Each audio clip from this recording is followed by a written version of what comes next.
What's up, everybody? My name is Chris. I'm part of the discipling culture here at New City Church. Just want to kind of walk you through a concept today, a concept of evangelism that may or may not sit well with you sometimes. The idea behind this is that we want to show you the way that Jesus sent his people out to evangelize the world.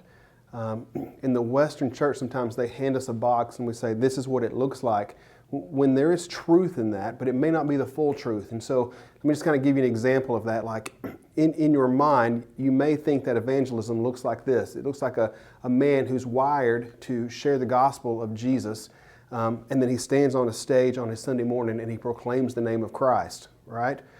Or it looks like we live in Kansas City, and so about 20 minutes down the road is what we call the Plaza. Very nice area. You can go down there on any Friday night and you'll see a man or a woman with a microphone standing on the corner of the street at any time and just yelling the name of Christ as people walk back and forth, and maybe even sharing the story of the gospel. And so while all those things are good, and I don't want to put any shadows on them, I would push just a little bit and say it may not be everything that we see here. All right. And so I want to kind of give you just another version of how you can evangelize without having to knock on doors, without having to stand on the street corner, and without having to plant a church, right? Where you can evangelize in your own neighborhood, in your own school, in your own backyard, if you will. And so just going to want to walk you through this. You'll find this story in Luke chapter 10, and it says this. It says, "After this, the Lord appointed 72 others and sent them 2 by 2 ahead of him to every town and place where he was about to go. He told them, 'The harvest is plentiful, but the workers are few. Ask the Lord of the harvest, therefore, to send out workers into his harvest. Go, I am sending you out like lambs among wolves. Do not take a purse or bag or sandals, and do not greet anyone on the road. When you enter a house, first say, peace to this house.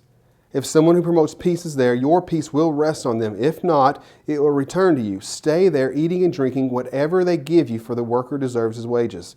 Do not move around from house to house. When you enter a town and are welcome, to eat what is offered to you. Heal the sick who are there and tell them the kingdom of God has come near to you.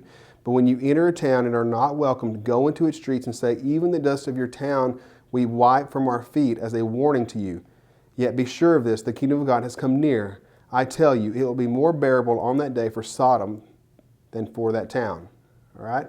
So let's just kind of walk through this. The first thing that we see is Jesus sending the 72 out. In verse 3, he says, "Go, I'm sending you out like lambs among wolves. Do not take a purse or bag or sandals, and do not greet anyone on the road."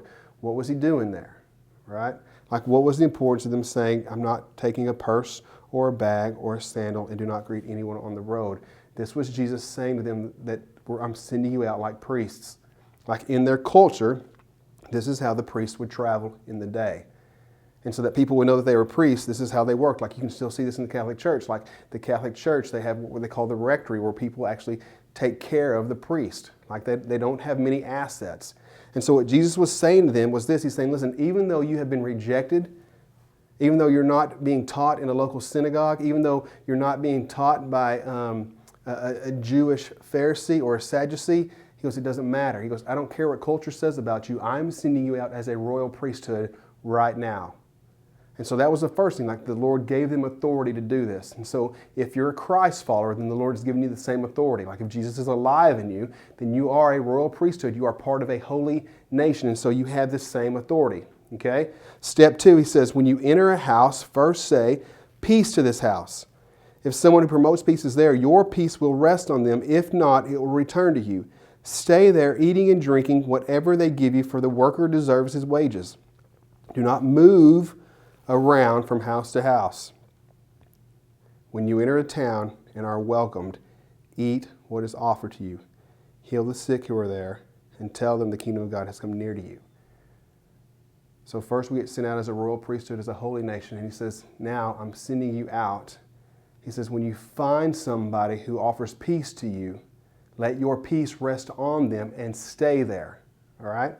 This concept is what's known as a person of peace. All right? Persons of peace are big for us because they are how the gospel moves. Like what he's saying to them is like the Spirit has already gone before you.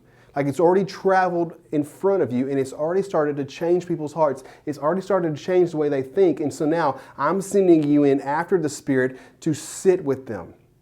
And when you find these people, the Lord is very clear. He's like, don't move. He's like, I'm doing something here and I need you to be the words, the hands, the feet of me in this place. Like in our minds, like we want to evangelize, we want to see somebody come to know Christ and then we want to move on. It's not how this works. Like this works totally different. All right? He says, when you find somebody who is a person of peace, stay there. What does a person of peace look like? All right?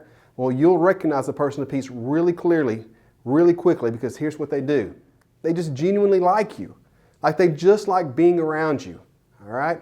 And when they're around you, they want to do what you're doing. So they'll actually serve you. Like sometimes they'll just give you stuff. Or they'll stick around, like when you've invited them to go do something with you, they'll stick around and make sure that everything's cleaned up before they leave. And a lot of times they will seek you out, right? Like they will just seek you out.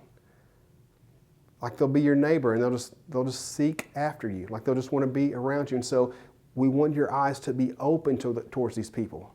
Like people that the Lord is knitting your heart with. Like they could very well be people of peace. And when you find them, like the Lord asks you to stay there. Just want to give you some quick examples of this, okay? I met a guy at a park one day.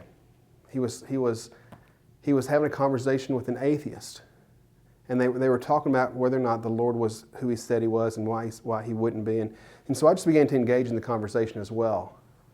It was it was a good day, a good Sunday afternoon, all right, nothing big, but then I would leave. Well, unbeknownst to me, about a month later, the guy who was engaging with the atheist just happens to kind of walk into the church that we were part of. He just walked over. He didn't have a car, so he kind of walked over. And so then he comes up after the service and says, hey man, I really enjoy this. And the next thing I know, he's starting to hang out all the time. Like wherever I'm at, he's at. And so about 3 or 4 months would go by, and I know the Lord's calling me into walking with this guy because he's everywhere where I go. But I don't want to walk with him because he's part of a halfway house. He doesn't have a car. I'm like, how can I disciple a man like this? And one Sunday morning, I'm sitting on the front row, and he comes up right beside me, and he's worshiping the Lord right beside me. And the Lord's like, I've put him right here. Like he is right here in front of you. He likes you. He serves you. He's wherever you go. He goes, I have put him right in front of you. And so I grabbed him and I sat him down and I said, listen, the Lord is doing something here. He goes, I'm asking you to let me disciple you, for you to submit to my authority as I submit to God's, and for us to walk this thing out. And he looks up at me and he goes, I've been waiting for a long time for somebody to ask me that question. And so for a while now, him and I have been discipling. It looks like this. My friend, Matt, we live here in Kansas City, and so it snows quite often here. And so one day it snows and he looks out his window because he can hear somebody shoveling his driveway. And it's the principal of the elementary with his daughter shoveling the driveway of Matt, of my friend. And so Matt goes out and invites them in for a cup of hot cocoa, which has now turned into them having dinners on Saturday nights. And so you see God doing something here. He found a man who liked him, who served him, who wanted to be where he was. And so the same thing plays out. Another example is across the street we have an apartment complex. And know this, that my heart doesn't beat for apartment ministry really. But every time that I go over there, the people that run that apartment complex, I firmly believe they are people of peace for us. I can remember clearly them calling us up saying, hey, is there anything that we can do to help you do your ministry? And I was just blown away going, is there anything that we can do to help you? And as this relationship continues to grow, and we go over there, and so now we're there on the last Saturday of every month. We're there throwing a party, and so I'm there the other day just trying to see if there's an opportunity for us to start helping with homework. And so as I'm unloading this homework story to them, here was their response: not only can you do that, but we'll give you the space for free to do it in. We'll make a flyer for you. If you want to do door hangers, we'll hang them on the doors for you. And I will send out an email to every resident here knowing that that's what's going on. On top of that, I manage another apartment complex, and I'll be glad to send it to them as well. And so you just see the Lord doing something. It's like when they like you, when they serve you, when they seek you out, when they just want to be where you're at, be a part of what you're doing, man, you got to stop And you got to open your eyes and say, is the Lord doing something here? And is this where I'm called to stay for a season? Not doesn't mean you have to stay for the rest of your life, but am I called to stay here for a season to see what God is up to here? I'm telling you, when you watch what God is doing, when you go where God is already working, man, you talk about fun. When you get to see His power move in these things because you're simply following His way, man, you talk about increasing your faith, making you much stronger, turning you more white hot, turning the people around you more white hot. And so learn this concept of people of peace. Begin to ask the Lord to show you them. Ask the Lord to pull them out for you. Ask the Lord for them to come seek you out. I promise you, if you're willing to disciple them, if you're willing to make disciples who will make disciples, He will send you people of peace. It plays right into what Paul told Timothy, is to find the reliable men and women who are going to invest in the reliable men and women.